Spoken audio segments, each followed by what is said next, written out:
one of Rachel's girlfriends, went to Yeah. go check on them, and she came in, and all 4 of them were shot down. You know what? I'm gonna kill my grandparents. Yeah, like, let me kill my old grandparents who probably take make him care of me. cookies. This is I Was a Teenage Murderer. And guess what he does? What?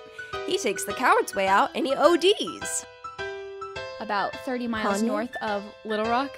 Josh looks... Josh, What? did you live there?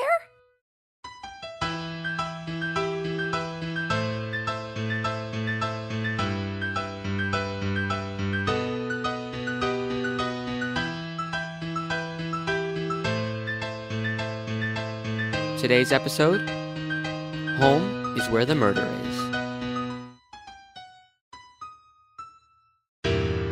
Hi, I'm Abella and Noel, And I'm Noel Jones. and welcome to I was a teenage murderer. This is a podcast that we speak about teen murderers. Because, you know, There's why a not? lot, and no one ever talks about them, even though they're devil children, and they need to be talked about. I feel like the main issue with, like, why teen murderers don't get talked about is because, like, a lot of times they can't release the names of minors. So they're just kind of forgotten stories. Yeah, that's true. And, like, a lot of it's, like, blamed on, like, bad parenting. Or Yeah, like, they're just true. going through a phase. I'm like, these children They still took someone's crazy. life. Yeah, they, like, still killed multiple people. But I guess it doesn't count if they're, like, dad was horrible, but... You know, 30-year-olds have bad dads too, but I mean, also, people with bad dads don't necessarily do things. it's true. It's true. I know plenty of people with bad dads who are angels. So, You want to kick it off with your teen murderer? yes, I decided to do a murder that is called the Clear Lake High School murder, which is where we attend, and was done by a student who went to Lake High School. And 3 out of the 4 victims that were killed are from Clear Lake High School. So, let's start at a party house. And Tiffany Roll's home in Clear Lake High School, which she used to live in with her dad, and then when he remarried, he moved out of the house and into with his another house with his new wife. And no one really knew except for like the kids that like she was there alone, so it became like a notorious party house. There was like always drugs and like everything was there. And so in the middle of summer, her and her friend Rachel, her boyfriend Marcus, and Marcus's cousin Albert were just hanging out over there, and they were like watching TV. And later that day, one of Rachel's girlfriends went to go Yeah. check on them, and she came in, and all 4 of them were shot down, dead. And so Awkward. all 4 victims were shot multiple times. Rachel attempted to crawl to the phone to call 911 after she was shot. So she was still alive after she was shot, and she was shot 6 times. And whenever the murderer noticed that she was on the phone with 911, like she had hit the 9 and the 1, someone had noticed her and beat her to death with a 38 Yeah, caliber didn't she like pistol revolver. whip her? Yeah. And like the like little corners thing, it's like all over her head. Yeah. It's like wild, Yeah. wild. And then they shot her in the crotch, which you know, why doesn't not? make sense. That's where you bleed out from. The problem with this was they left little to no evidence. The only like evidence was a witness seeing 2 older teenagers walking down the yeah. street in all black clothing. And so they determined that a 38 caliber and another like a shotgun was used. So it was 2 different people. And for a long time, they didn't really have any leads. They thought it could be like drug related because it was a drug house, and Sanchez and his cousin were both drug dealers. And Sanchez was connected to the Mexican mafia. Yeah, And I a lot of his relatives were like in jails, but like they couldn't really find anything that connected them, so it kind of went cold. Imagine being in high school and you are already involved in the Mexican mafia. Like, Yeah, I don't think You he was know. like. I think it was like more of his like parents. Oh, he was 21. He was the one that didn't go. Oh, to, like, right. He was the cousin. So like Still. it was 2 girls, one of the girls' boyfriends, and then Yeah. the boyfriend's older cousin, and everybody else was like 18. They were all Mm-hmm. seniors. And so they were just hanging out. And, like, yeah, when they walked in, they, like, had been watching TV. They were all relaxed except for, like, Rachel, who had the phone in her hand. And apparently it was really, really nasty. So, cut to, in 2006, it had gone cold. And the police received an anonymous tip via Crime Stoppers regarding the murder of the 14s. It was a male caller, and he told the police that he had been in rehab with a girl who had admitted to being participating in the crime. She didn't say she did it. She said she participated in the crime. And that's how they found her. So, Crazy. let's meet Christine Marie Paola. She was born March 31st, 1986, and she was born in Long Island, New York, to Lori and Charles. She had an older brother, John, and when she was 2 years old, her dad got killed in a construction accident. Jeez. Yeah. Yikes. So we're off to a good start. And then immediately after he got killed, her mom turned to drugs and alcohol and became an addict. Of course. Yeah. What else do you do? But, like, her grandparents did raise her. Like, the mom's parents did raise her.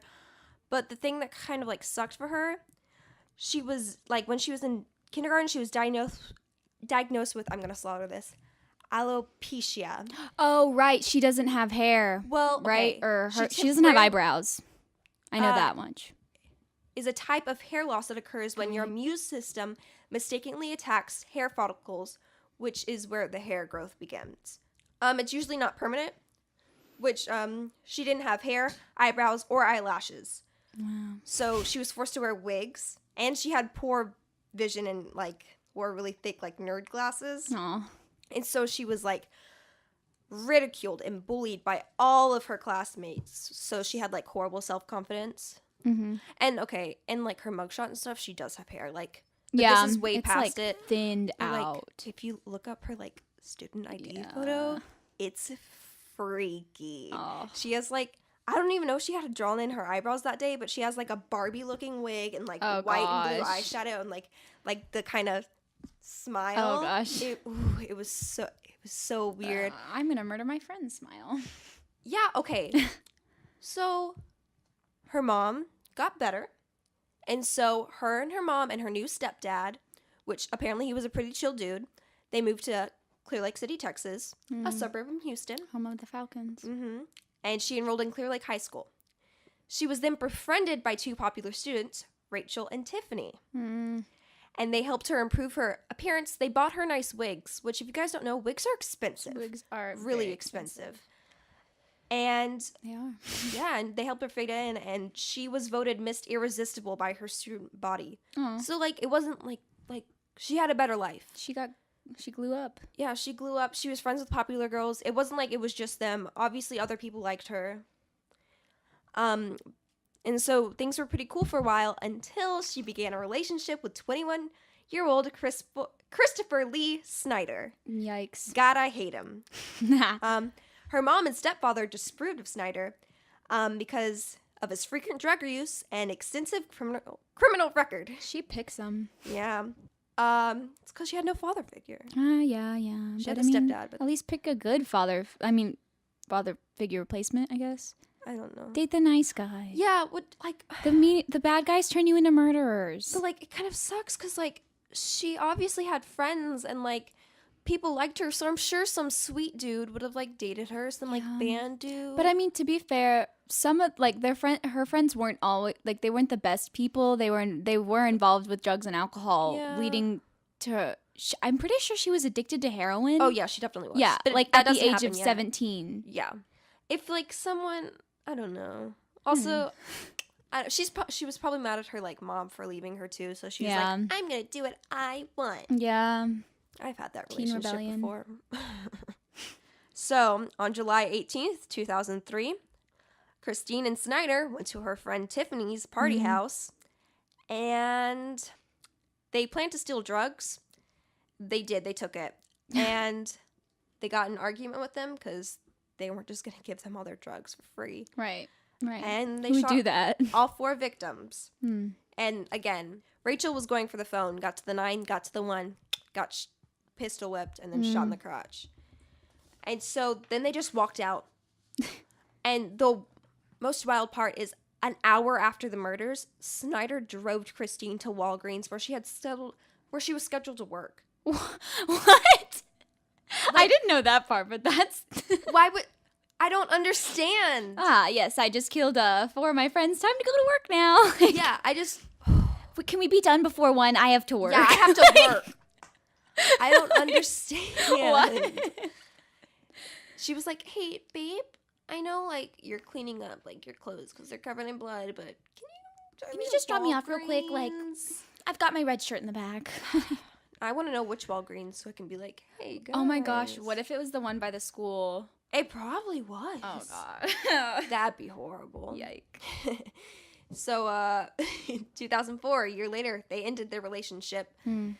And after Snyder was jailed in Kentucky for car theft. And shortly after, she went to rehab. So maybe she's trying to take care of herself a little bit. Or is forced there. And then she met Stanley Justin, a heroin user. And they started a relationship. my favorite. And then they got married in 2005. Nothing like 2 heroin addicts. 2 heroin addicts, 4 murders. I want that on a t-shirt. And in that same year, she came into a $36,000 trust fund that was left by her father. What? Yeah, because her father was like, I'm sure my kids will end up normal. Wrong. Why did it not go to her brother? Yeah, that poor Where's guy. this kid? I hope he's doing well now. Yeah, and so she used a portion of it to buy a condo. And on 2005, the second anniversary of the murders, she saw a newscast and got freaked out, and she confessed to her husband. And so then they went into hiding. Yeah, because I guess this guy's slightly better than the last guy. And they went into hiding into a motel room, which is a great place to live. That's so sketchy. Like that, like motels are where you find them. Like that, they are always found at the motel, Holiday Inn. It was in San Antonio, which San Antonio's great. Love them. For the next 8 months, the couple shot heroin and did cocaine nonstop, and they were like buying all this like amounts of because she had that money. Yeah, I mean, so she didn't have to do anything. All they did was drugs. They're not in some 5-star. And then in 2006, the police received that anonymous tip, and they get her. And like immediately, he was like, "This is the girl, and this is how I know her." And they're like, "Oh," and like she goes in. And the crazy thing about this is he saw it on a TV. The girl, like the only evidence they had was the 2 people who saw them walking by. Yeah. So they called in a forensic sketch artist. Her name's Louis Oh, Gibson. yes. She's amazing. She has the whole world record for the most identifications for they're awesome. for like catching people. And she was like, they didn't give me anything, but I just sat there for like an hour and and the whole process is like super duper cool. And like she was like going through how like she like picked out the eyes and stuff, and she was like, I didn't have any hair. I don't like it when I don't have hair. And I was like, me too. And they matched it. Both of them matched it. It looks like a photograph. Exactly. And so Christine ratted out Snyder because, yeah. She's going down. He's going down with her. Yeah, and she denied all of it, but then eventually admitted to participating in it, but like still blamed it all on Snyder. And she was charged with capital murder. And I've seen some like interviews with her. She sounds like a little girl. Like she sounds like someone who's trying to sound like a little girl, but it doesn't. Kind of creepy. It's annoying. Yeah, it's like, okay, like you're 30, please calm down now. Yeah, and it's just. My favorite thing about that story is that the anonymous tip was like they were like, oh, these teens are wearing black. Like I would get anonymously tipped almost at least once a week. I wear black all the time. That's true. Like all of our friends wear black. They thought it was suspicious because it was like all full like black gear, and it was in the middle of summer in Texas. So I'd be suspicious. No too. long sleeve, 90 degrees, 95 degrees. Someone out there with pants. I'd be like calling 911. I'd be like, "Hello, sir." This is suspicious. Oh, so they go to find him, right? And one of like his family caught wind of it, And so they tell him. And guess what he does? What?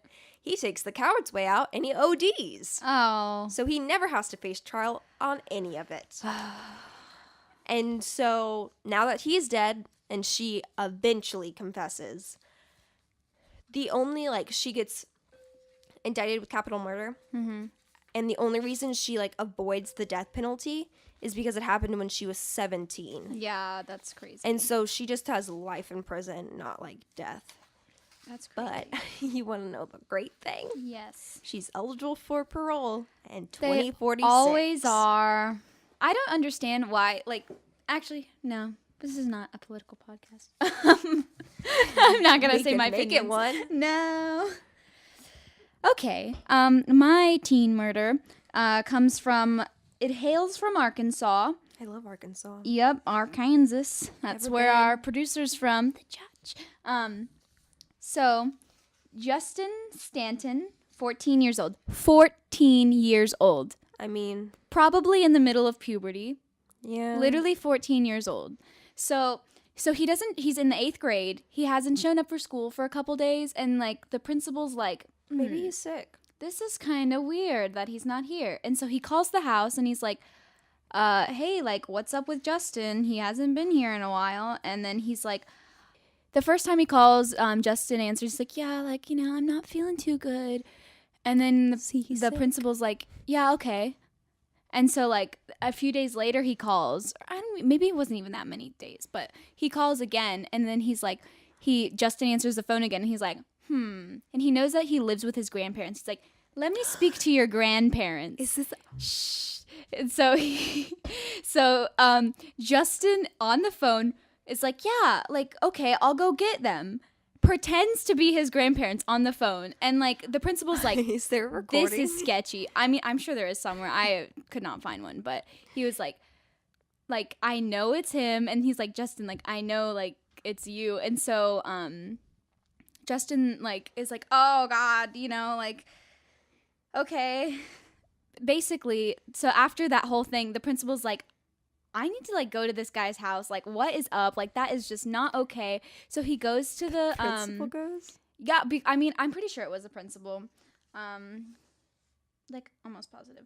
Basically, so he goes to the house and is like, no, I don't know. It was sketchy. And then somehow they got the police to go there, and so the police find his grandparents in their bed, shot in their sleep. He shot and killed his grandparents in their sleep and was living in the house with their body for a few days. Like almost a week.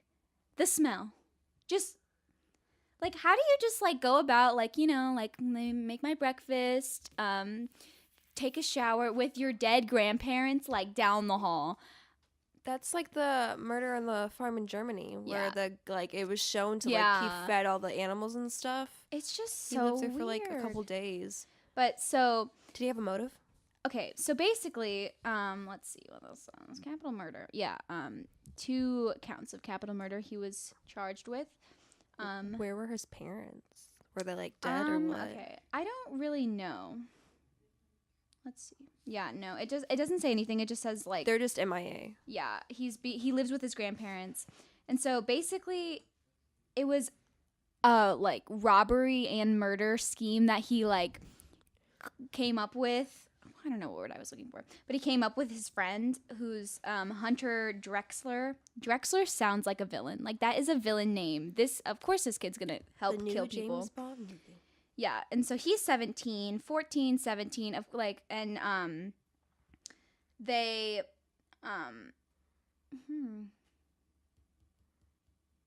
basically Justin was complaining to Hunter about his grandparents, like how they were getting on his nerves. And so basically Justin's plan was to shoot and kill his grandparents, and like they had money, and so they were going to use the money and credit cards between them and, you know, do their thing after that. Which, I mean, 14 years old, what are you going to do? Where are you going to go? Well, you're not going to be able to go live, like, I can't believe I just don't understand how they thought, like, that was the best idea. How do you wake up one morning and are like, you know what? I'm gonna kill my grandparents. Yeah, like today. let me kill my old grandparents They who probably take make care him of me. cookies.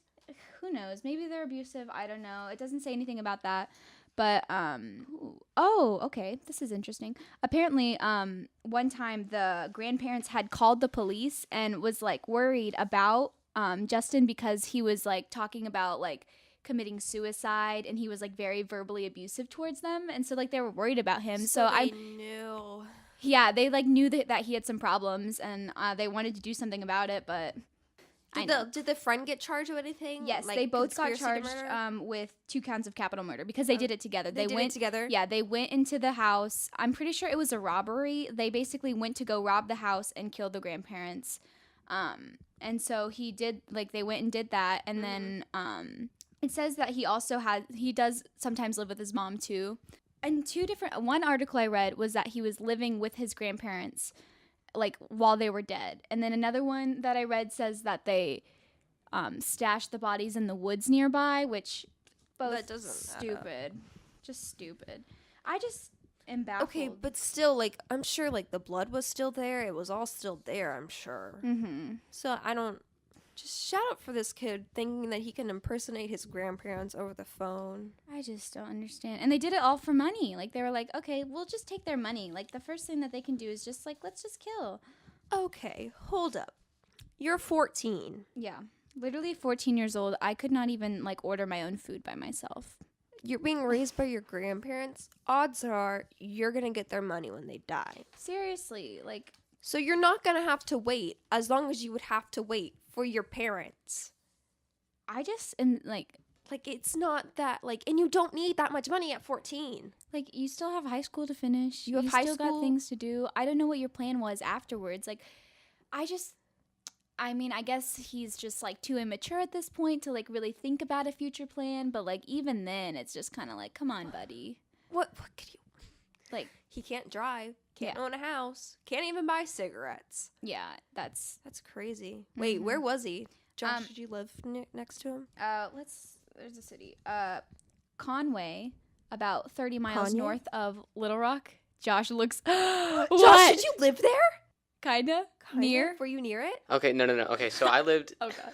I lived in North Little Rock, and Conway is literally like 15 minutes Oh away my from there. God. And now I'm kind of freaking out That's because so weird. that's scaring me. Yeah. No, there's I didn't look up which house it was because Oh yeah, I wasn't one of our doing friends that. lives in the neighborhood of the Abella story was like it's literally right next to our school. Like half of our friends live in that neighborhood. I'm pretty It's sure. Brook Forest, right? Yeah, I they- live in that neighborhood. Okay, maybe you shouldn't say what neighborhood you live in. I don't care. They're coming for you. Yeah, seriously. The teen murderers are gonna get us. That's okay. No. Okay, Josh, what are people from Arkansas called? Arkansans? Arkansans. Yeah. I like it. No. It's weird because if people say you're from Arkansas, people from Arkansas get really Right. But they call really themselves- uptight about it. But then you call them Arkansans. You don't call them Arkansasians. Sawyans. No, you don't. So I'm gonna call you a Super Saiyan. yeah, don't call me What's that. your new name? Wow. But yeah. And the crazy part about the Clear Lake murders, it's not the only one to happen at Clear Lake. There's so So many many. sketchy stories about where we live, and it's just We weird. live right next to the mom who drowned 5 of her children. Andrea I've Yates. been to that house. Me too. It's and then so there's also some lady ran over her husband at one of the Hiltons near us, and every time we pass it, it's just kind of there's the Hilton where the lady ran over her husband. It's a tourist attraction to us. We're like, ooh, and to your left. Yeah, and we live right by the Texas killing fields. We were Yeah. driving through them a couple months ago. My mom's like, yeah, a bunch of people got killed there. I was like, Mom, are these the Texas killing fields? She's like, yeah.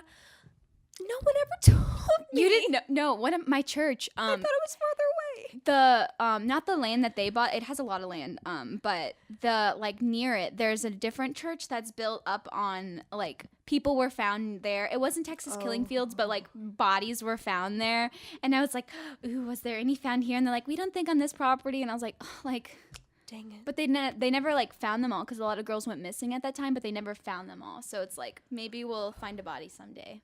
Maybe. And there's even one that's we can't Yeah. we're never gonna talk about on the show Yeah. because it only happened a couple years ago. Yeah, it's really sad, but Yeah, like that's how crazy Houston is. Everything about it. Wild. There's a lot of teenage murderers out there. Stay away from your teen murderers. I'm Noel. I'm Abella. All your friends could be killers. Bye. You've been listening to I Was a Teenage Murderer. This show was produced and edited by Joshua Bumpus. Your hosts for today were Abella Knott and Noel Jones. Theme music written by Joshua Bumpus. Our executive producer was Colette Curry Kendall, with special thanks to Scott McCarran. Tune in next time to I Was a Teenage Murderer.